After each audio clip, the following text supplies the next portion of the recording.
And Trump says that he's doing this because these countries have a history of posing a terrorist threat to the United States, and also because some of these countries, he says, don't have a well-developed centralized government that's capable of giving background information about its nationals. But I think also what Trump is trying to do here is that he's sending a signal to his own political base that he is excluding dangerous foreigners from the US. That's a big part of Trump's political image. So he's doing this for domestic politics reasons, but also he says for national security reasons.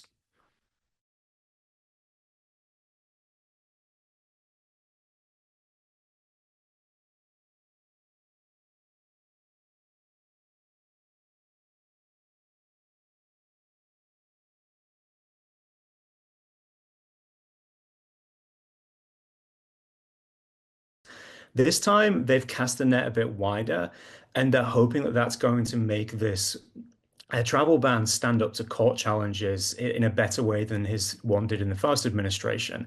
So there are some countries here that are countries where you would say, okay, historically there is a history of, say, the state sponsor of terrorism in these countries, but also some of them don't have that history at all. And Trump is trying to pressure them to improve their reporting of information about the background of their citizens to the US when those people apply for visas in the future. He's trying to discourage citizens of these countries that not to overstay their visas when they're in the US. But also, there's just a diverse group of countries here because by trying to make it clear that this isn't based purely on religious bigotry against Muslims, he's hoping that it will stand up to court challenges more effectively. The recent terror attack in Boulder, Colorado, has underscored the extreme dangers posed to our country by the entry of foreign nationals who are not properly vetted, as well as those who come here as temporary visitors and overstay their visas. We don't want them.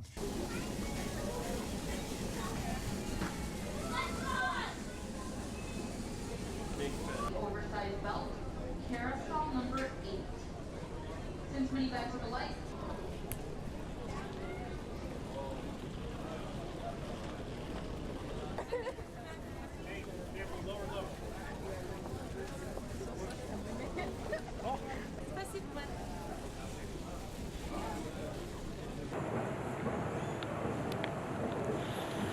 So the ban says that if you have a visa that was issued prior to next Monday, because that's when it comes into effect, you are not affected by this ban.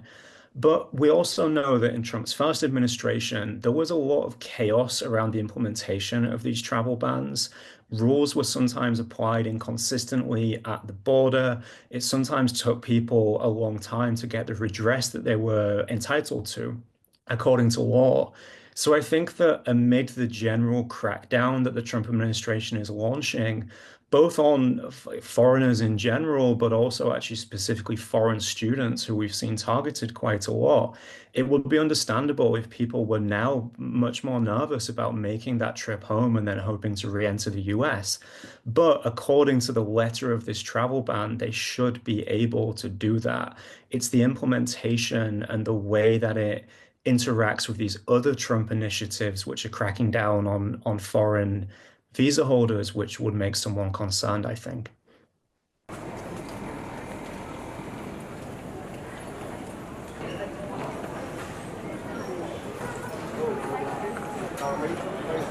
I think it's very likely right now that not only lawyers, but also the governors, the attorney generals, the mayors of states and cities across the US will be combing through this order to try to find legal weaknesses, to try to find a way that they can challenge this order.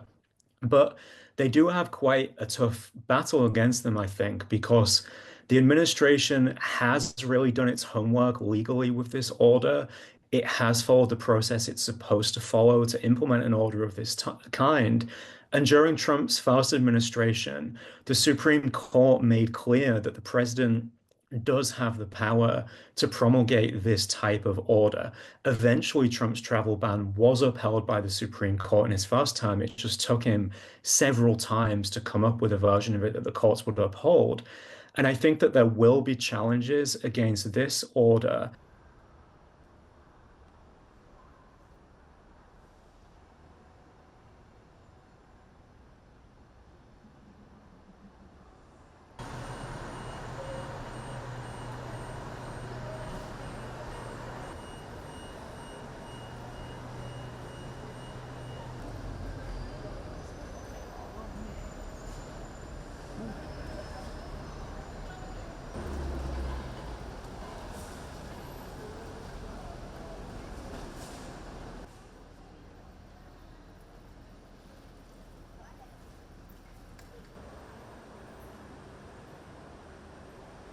Recent terror attack in Boulder, Colorado, has underscored the extreme dangers posed to our country by the entry of foreign nationals who are not properly vetted, as well as those who come here as temporary visitors and overstay their visas. We don't want them.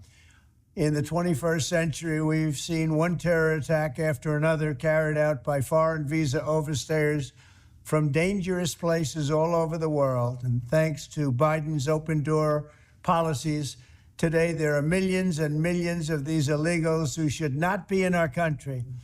In my first term, my powerful travel restrictions were one of our most successful policies, and they were a key part of preventing major foreign terror attacks on American soil.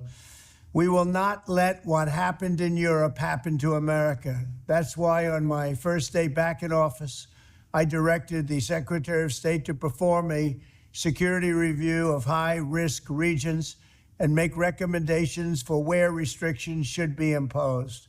Among the national security threats their analysis considered are the large-scale presence of terrorists, failure to cooperate on visa security, inability to verify travelers' identities, inadequate record-keeping of criminal histories, and persistently high rates of illegal visa overstays, and other things. Very simply, we cannot have open migration from any country where we cannot safely and reliably vet and screen those who seek to enter the United States.